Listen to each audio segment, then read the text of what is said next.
Saya bingung ini mereka dapat customer dari mana, kok mall sepi, kok mereka masih ada penjualan. Bahkan yang bulan Maret ini masih sama dengan penjualan bulan Februari. Oh Dan iya. saya no idea itu gimana caranya. Sampai akhirnya rumah sampai disita. Betul, semua pabrik papa saya disita. Kalau pada anak-anak muda sekarang sih mereka nggak peduli financial crisis atau politik crisis kali, Iya, tapi iya. love crisis kayaknya.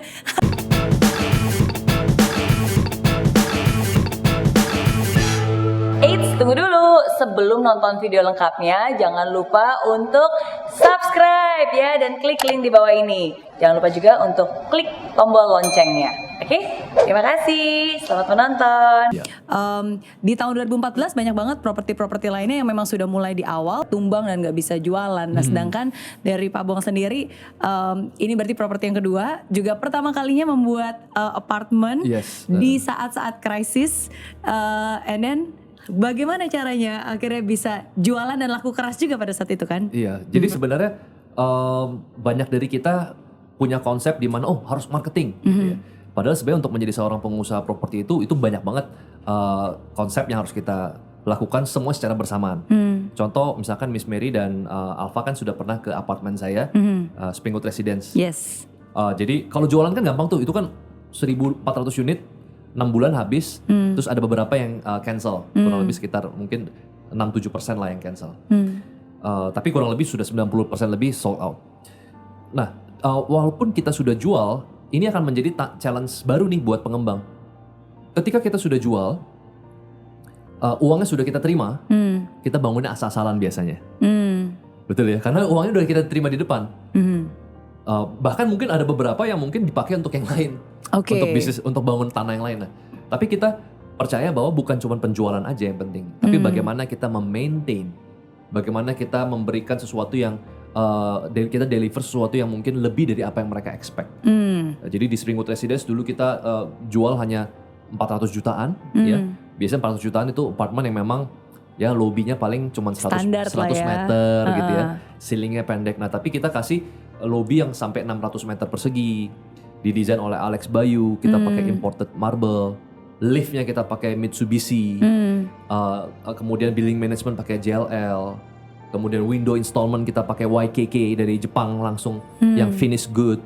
Jadi kita kasih spek yang memang orang begitu lihat, wow, ini kayak apartemen 3M. Iya.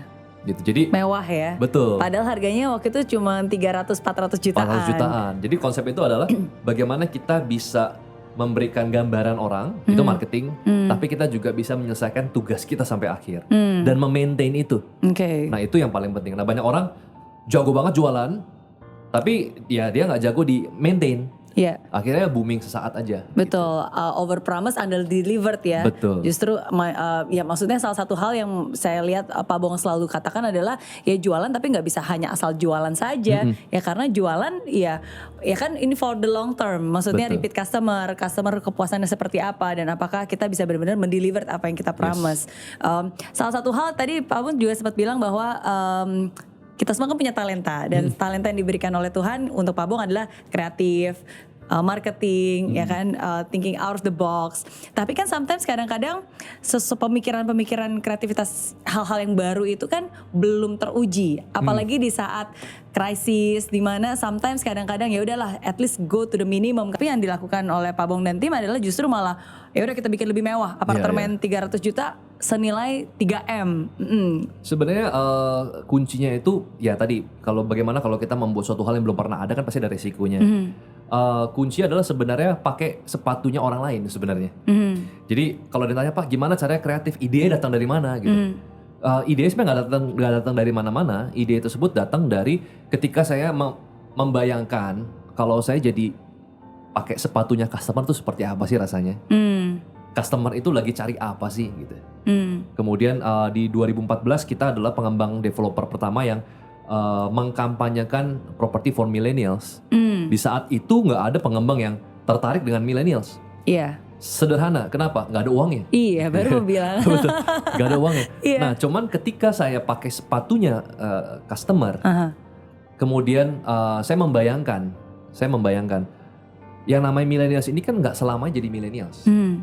Yang namanya papanya millennials yang Generation X, itu juga nggak selamanya akan melakukan bisnisnya atau dia punya usaha seumur hidup dia. Akan ada satu masa di mana dia akan serahkan kepada anaknya. Jadi kita yakin banget bahwa decision making itu akan berubah. Yeah. Jadi akan ada shifting. Yang tadinya kalau dulu 2013 ke bawah saya tanya papa saya gitu ya. Tapi sekarang ini jujur ya, kita ketemu banyak banget sekarang yang bilang nanti saya tanya anak saya dulu.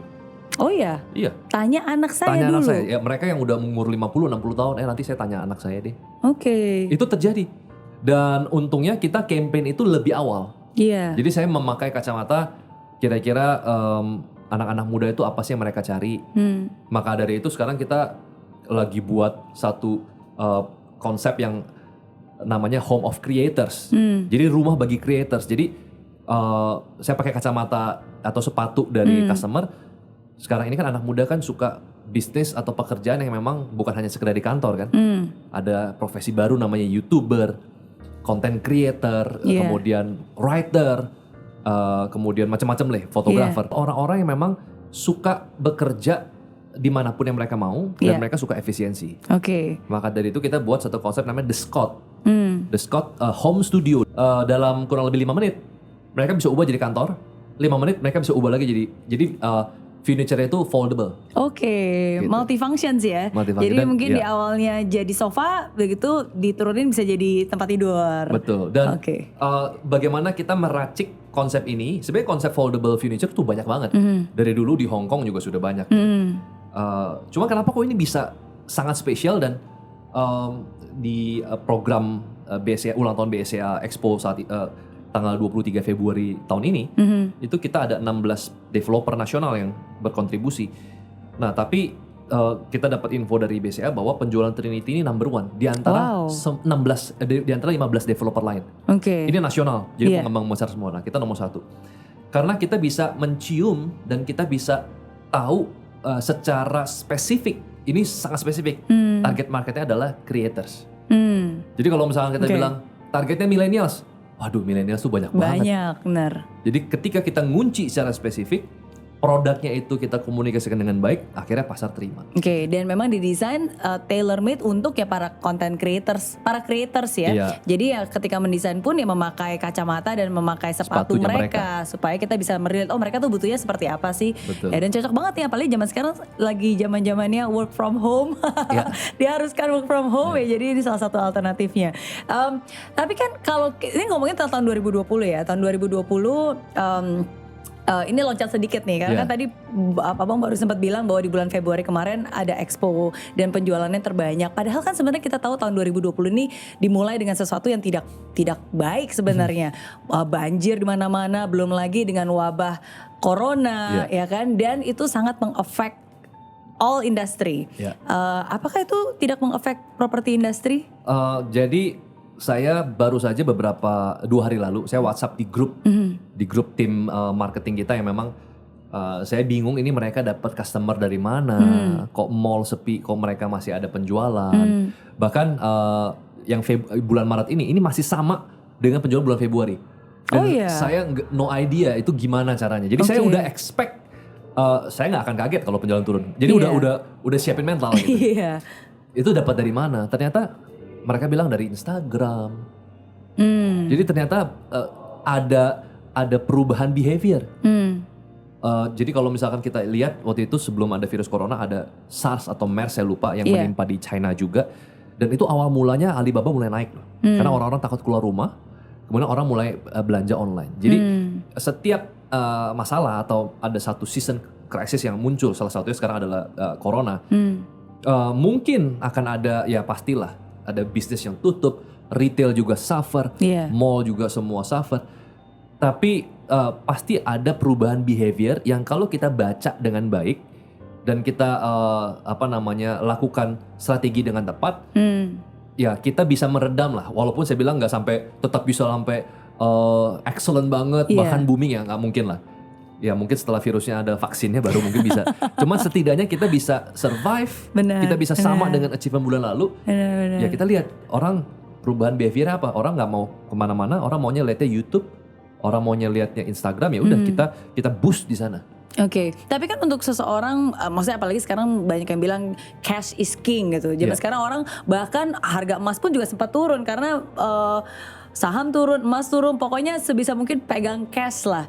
Masih ada orang yang mau beli properti? Sebenarnya gini, saya agak ngomong makroekonomi sedikit. Jadi kalau kita tahu 2008-2009 Amerika juga pernah krisis. Nah biasanya ketika krisis tentu pemerintah harus keluarin stimulus. Stimulusnya itu adalah bank sentral akan mencetak uang. Dan waktu itu mereka mencetak $1 triliun. Ya, mereka mencetak uang. Nah sebenarnya gini, istilah cash is king ini itu sebenarnya ada dua sisi mata koin. Karena ketika nanti misalkan kita mengalami financial crisis, maka kebijakan yang akan dilakukan adalah memang printing money. Nah kalau uang beredar itu makin banyak, maka sebenarnya value dari uang kita turun justru. Itu turun. Iya. Jadi sebenarnya belum tentu king kalau kita hanya uangnya hanya berupa uang. Gitu. Betul, bisa-bisa malah cash is trash ya. Betul. Malah jadi value-nya jadi turun banget, malah jadi nggak berguna. Iya. Jadi kayak misalkan ada barang cuma ada 10 di dunia ini, sama barang itu ada 100 juta gitu ya jumlahnya di dunia ini, maka pasti harganya jadi lebih nggak bernilai kan? Ketika barang itu lebih banyak. Nah, dalam arti ini adalah uang. Ketika uang itu di printing lebih banyak, mau nggak mau nanti ketika krisis pasti pemerintah akan kasih stimulus itu. Iya. Nah. The best insurance untuk protect our wealth itu adalah property. Kenapa? Karena property memang bisa turun. Akan tetapi dia nggak bisa pemerintah mencetak properti seperti mencetak uang. Jadi kenapa saya katakan insurance lebih ke protection. Jadi property lebih ke protection saat ini. Kalau mungkin nanti ada masanya property booming lagi, property akan menjadi wealth generator. Tapi kalau saat ini property bisa dijadikan sebagai insurance, wealth insurance. Berarti tetap bisa menjadi salah satu asset allocations yang kalau misalnya sekarang memang ada dana nih, ya of course memang uang cash pasti perlu ya punya ya untuk kebutuhan sehari-hari emergency. Tapi just in case ada ekstra lebih, ya harus dialokasikan ke tempat-tempat yang lain dan salah satunya adalah properti. Ya karena forever mau dari zaman sebenarnya iya sih dari zaman papa mama saya, dari zaman kakek nenek kita dulu pun juga selalu ya harus punya properti, benar nggak? Dan untuk kedepannya zaman anak-anak kita pun juga pasti itu sesuatu yang always forever akan menjadi industri yang selalu naik ya. Betul. Benar nggak? Dan saya pernah waktu itu 2008 mengalami krisis juga. Kan Indonesia kan kena dampak krisis global 2008-2009. Tapi saya waktu itu umur mungkin 21 tahun. Nggak ada tuh. Saya nggak merasa krisis. Kenapa? Karena beberapa krisis itu hanya menimpa beberapa orang tertentu. Betul. Gitu. Nah, ketika saya membuat sebuah project untuk millennials, beberapa dari mereka juga saya nggak merasa krisis gitu. Karena bisnis mereka online. Kemudian mereka nggak punya banyak orang gitu. Banyak teman-teman saya yang tiba-tiba hanya merangkai bunga, ya, dia jual di Instagram, staff juga nggak seberapa, tapi bisa punya penghasilan ratusan juta sebulan. Nah, mereka ini nggak akan terdampak sama sekali dengan financial crisis. Ya, karena financial crisis mungkin terdampak perusahaan-perusahaan multinasional yang hutangnya dolar. Betul, beberapa sektor tertentu khususnya yang kena imbas ya. Ya benar banget sih, maksudnya benar banget. Maksudnya kayak ke 2008-2009 waktu itu saya juga lagi masih di Singapura, nggak terlalu terasa seperti krisis, tapi hanya terefek ke orang-orang yang pada satu mungkin yang bermain di saham, yang main di stock market. 2014 pun kalau misalnya tadi Bong bilang krisis mungkin dari segi faktor industri ya, industri properti ya. Tapi karena saya waktu itu juga belum terlalu tahu, maksudnya for me property is just part of investment gitu. Invest aja, kalau turun ya udah nggak apa-apa, tunggu aja nanti juga naik lagi. Jadi nggak terlalu ada imbasnya. Jadi again it's true, sometimes kita harus mau melihat dari sudut pandang yang berbeda. Kalau kita merasa krisis bukan berarti orang lain juga sedang krisis. Kalau mereka tidak sedang krisis berarti apa nih sesuatu value yang bisa kita tawarkan nilai tambah sehingga ya win-win. Mereka bisa membeli, kita pun juga bisa mendapatkan keuntungan profit dari situ. Betul. Jadi kan krisis itu juga kita bagi ya. Ada yang mungkin financial crisis berarti dia hanya menimpa ke institusi financial. Misalkan NPL tinggi, kemudian beberapa bank juga banyak yang gagal kredit. Nah, cuman biasanya kalau misalkan yang impactnya sampai ke bawah itu namanya multi krisis. Itu kalau misalkan financial crisis ditambah dengan politik crisis. Gitu. Nah, itu yang terjadi di 98. Iya. Nah kalau misalkan politik kita stabil, kemudian juga election juga masih lama, Iya. ya hanya mentok di financial crisis. Oke. Dan kalau pada anak-anak muda sekarang sih mereka nggak peduli financial crisis atau politik crisis kali, Iya, tapi iya. love crisis kayaknya. Krisis cinta belum. Sampai sekarang masih jomblo katanya mungkin. Kalau mereka mungkin krisisnya ini kayak apa, quarter life crisis. Ya. Quarter life crisis ya. Benar. Tapi emang bener ya, zaman sekarang ada yang namanya quarter life crisis ya. Maksudnya kan kalau Pak Bong bilang tadi tahu milenial tuh maunya apa, dan memang target marketnya pun juga millennials kan. Yeah. Jadi sebenarnya apa sih yang diingini oleh seorang millennials zaman sekarang? Iya, saya cukup tahu banget sih karena kalau quarter life crisis itu adalah ketika mereka mulai compare. Jadi umur 25 tahun mereka mulai compare. Dia lihat di Instagram, apa yang dilihat di Instagram itu kan algoritmanya adalah apa yang kita lihat sering dia akan muncul terus. Bukan apa yang kita suka ya. Beda adalah antara apa yang kita suka dengan apa yang kita lihat sering. Yeah. Misalkan contoh kita nggak suka gaya fashion yang pakaiannya itu adalah terbuka buat yang cewek misalkan. Crop top istilahnya misalkan, atau misalkan apalah baju-baju yang terbuka yang gitu terbuka ya. Oke. Dia nggak suka itu misalkan. Cuman karena di Instagram itu muncul di explore dia dan dia iseng, dia klik, dia cewek wanita ini dia klik, maka Instagram itu algoritmanya dia akan keluarkan itu terus. Akan ngikutin terus ke Akan mana terus ya? Sampai akhirnya dia merasa bahwa karena dia lihat itu terus, oh yang itulah yang benar. Sementara badan dia nggak bagus. Akhirnya dia ya merasa rendah diri. Itu cuma salah satu contoh. Gitu. Contoh lain adalah dia nggak suka mobil mewah. Tapi ada satu explore, kebetulan ada orang anak muda beli Lamborghini, dia beli Ferrari misalkan. Lalu dia klik dan akhirnya muncullah banyak anak-anak muda yang beli Ferrari. Iya. Kemudian dia nggak suka Ferrari, dia nggak suka mobil mewah. Iya. Orang suka sederhana. Cuman karena dia lihat itu terus, dia merasa itu jadi benar, jadi fakta, jadi kebenaran. Oke. Akhirnya karena dia nggak punya itu, dia down. Gitu. Jadi kita sangat mengerti banget customer kita kebanyakan ada millennials, bahkan early millennials ya. Jadi yang udah agak early millennials tuh. Early millennials tuh yang berapa? lebih tua justru. Oh, early millennials lebih tua. Iya, kan dia Oke. 84 sampai 94. Oh iya, early iya. millennials tuh yang 84-an. Oke. Gitu. Jadi Berarti saya very early millennials. very early millennials. Jadi early millennials itu adalah target market kita. Jadi ya kita lihat kira-kira di Instagram itu mereka tuh lagi apa, kemudian behavior mereka seperti apa. Terus mereka tuh lagi krisis kepercayaan diri seperti apa. Itu yang kita coba baca. Oke. How do you learn all this gitu? Maksudnya kan kalau kita ngelihat dari kisah perjalanannya Pak Bong sendiri ya, maksudnya it's amazing. Seorang anak muda yang punya mimpi besar, struggle di awal karena tahun 98 pun juga krisis, dan itu multiple krisis karena ada krisis finansial, ada krisis politik juga, dan itu kita alami juga pada saat itu. Saya SMA, akhirnya saya kuliah, dan pada saat itu sebenarnya Pak Bong masih berapa? Umur 12 tahun. Umur 12 tahun, tapi kan krisis itu menimpa keluarga sampai akhirnya rumah sampai disita. Betul, semua pabrik papa saya disita, kemudian ya tiba-tiba lah yang tadinya keluarga kita termasuk nasabah prioritas bank, setiap bulan atau setiap 3 bulan saya lupa selalu dapat voucher. Voucher misalkan kayak voucher waktu itu voucher Hero misalkan setiap bulan dari sebagai nasabah prioritas kita dapat kadang-kadang hadiah dari bank. Kok tiba-tiba mulai nggak ada. Kemudian papa saya yang setiap hari dulu pergi ke pabrik, sekarang di rumah aja terus. Nah dari situ akhirnya kita mulai sadar, makin besar makin sadar bahwa ini krisis, dan ya mau nggak mau kita harus mulai. Saya ngejalanin MLM, jadi sales dan lain-lain itu yang. Jadi kita juga mulai sebenarnya dari krisis. Jadi kita paham betul. Kita paham betul. Cuman bedanya adalah setiap krisis itu pasti, setiap level kehidupan kita pasti ada level masalah yang berbeda. Jadi kalau misalkan saya merasa hari ini, wah beban kita paling berat, di atasnya kita mungkin orang-orang yang konglomerat itu bebannya mungkin lebih gila lagi. Iya. Gitu. Jadi setiap level orang itu punya level masalahnya masing-masing. Ya jadi ya kita perlu bersiap aja.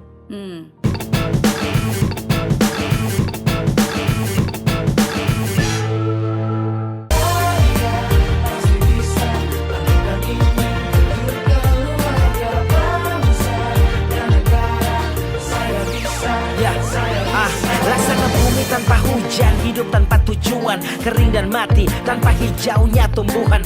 Demikian kalau mimpi tak kunjung terjadi,